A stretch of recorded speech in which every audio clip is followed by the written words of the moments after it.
How to change Instagram font style. Hi everyone, I'm here to assist you today. Without any delay, let's jump right in. First, open Instagram on your device. Make sure you want to add bio or name. Click on edit profile. After you go to edit profile, open Chrome and search textcheck.com. Here, type your text and then choose your style. After that, it will give you options. Simply click on copy to the text you want to add. Now go back to Instagram. Click on bio as I'm changing bio.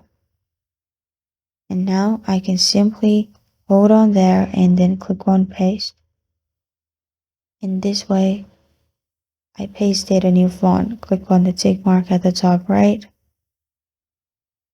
After you do that, reload the page and you will find different font style in your bio.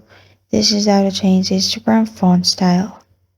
Thank you for joining me today. If this video helps you out, please leave a like and subscribe for more. Got a question or want to suggest a topic? Comment below. Thank you for watching.